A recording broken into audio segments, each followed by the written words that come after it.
趁着刚刚评测完的今年已经停产的乐高机械组42078马克颂歌，我们立马就拼上了这套来自宇星魔王的机械组产品13166推雪车。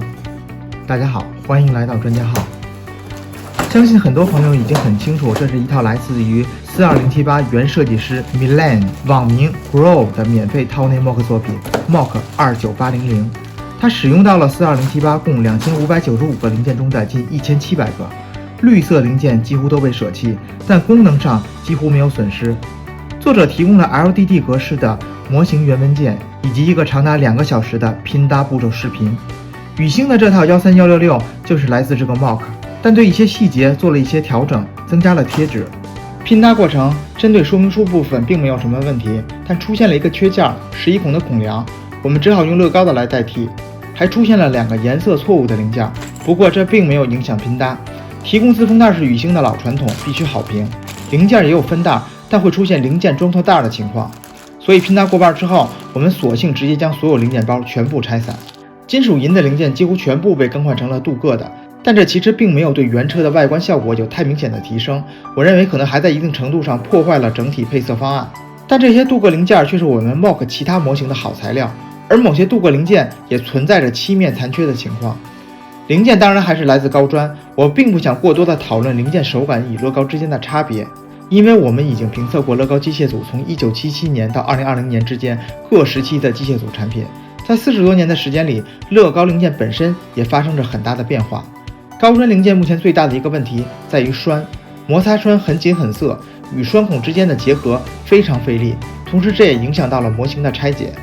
白色大面板有少许的偏粉，不过我认为这并不是什么问题，因为乐高的白色零件也会出现少许的偏色。发动机和驾驶室部分有很多地方都沿用了42078的设计，关于细节和搭建技巧，这里不再赘述。感兴趣的朋友可以看我们不久之前的42078的详细评测。转向还是拉杆转向，结构没变，仍然联动了方向盘，只是转向系统的少许零件有变动。简易拼搭的发动机仍然联动了后2轴。发动机盖的开启方式也和42078是相同的，只是由于前部推雪板机构的影响，发动机盖只能打开一定的角度。车门搭建方式也几乎和42078是一样的，右侧小窗也仍然还存在着。驾驶室后的排气管就比较奇怪了，在拼搭过程中，我反复查看说明书，确认没有拼错，但这个转角轴连接件难道不应该朝上吗？带着这个疑问，我特地去查看了原作者的模型文件，原来模型文件就是这样的。我又去看了一下 Rebreakable 上作者发布的实物图，可以确定这是一个作者建模的小失误。同样的问题还出现在前部推雪板上的2根链子，实物图也是有的，这来自42078集装箱上的链子，但无论是模型还是宇星的说明书，甚至包装盒，我们都看不到链子了。推雪车本身有5个机械功能，清一色的连杆结构，没有任何复杂的地方，其中3个功能用到了线性制动器。前部推雪板升降使用了一根微型的线性制动器，角度可以通过一根很扎手的16时齿轮进行微调。右侧推雪板可以升降，但这里有个比较尴尬的问题，由于翻斗控制旋钮也在右侧，会和推雪板产生严重的干涉。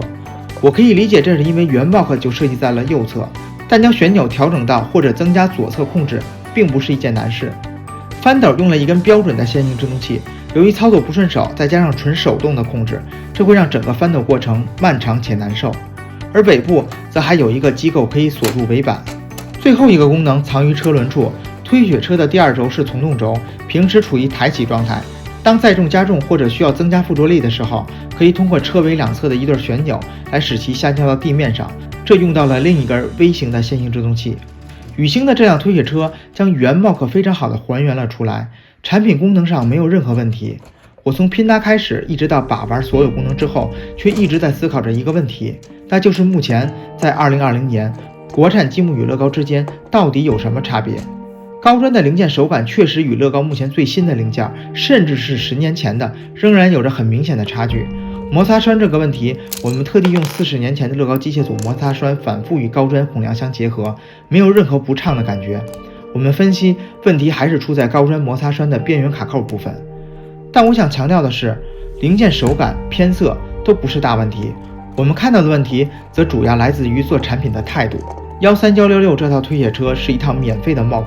作者也提供了模型文件，但模型文件上存在的错误不应该就这么原样的被带到产品中。宇星迎合消费者的习惯，确实也对模型做了一些调整，但原 mock 并不意味着这就是一套模型的最佳状态。图纸设计师在还原拼搭步骤时，有没有仔细查看每一个步骤，有没有和原 mock 的实物图去对比？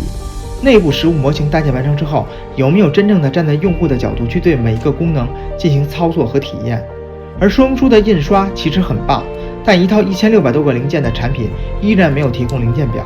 导致拆解后的零件清点非常困难。虽然机械组类产品拆解比较麻烦，并且由于栓的手感的问题，我们甚至会惧怕将一套这样的机械组产品进行拆解。但想想拼插积木的意义在哪里，绝不仅仅是首次拼装完成之后永久的放在那里。乐高的每一套产品为什么会有那么多的 mock 方案？我们眼前的这辆扫雪车又为何会诞生？积木的拆解与拼装同等的重要，而零件表本应该是所有积木产品中的标准配置。再看一看宇星13166这套产品的 PPP， 我们上个月购买它花费了220元，这里就按2万元来计算，除以包装盒上的1694个零件，我们得到的 PPP 按照 0.1 元每一个零件来算。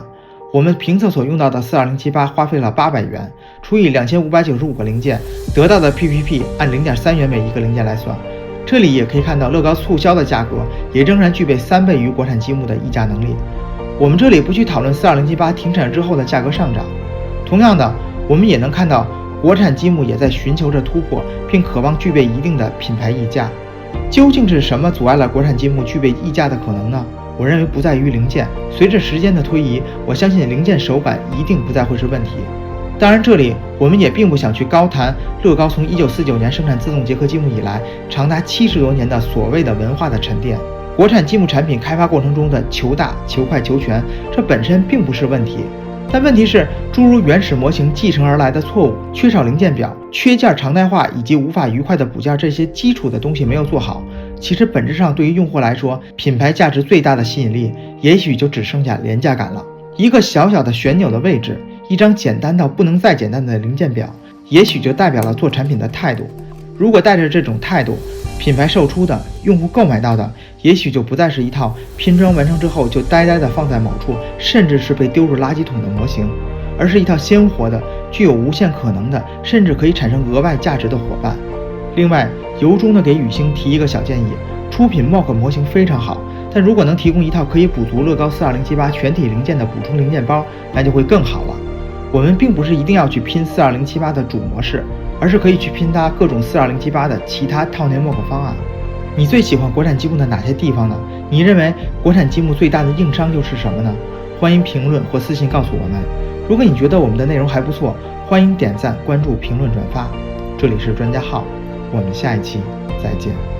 拜拜。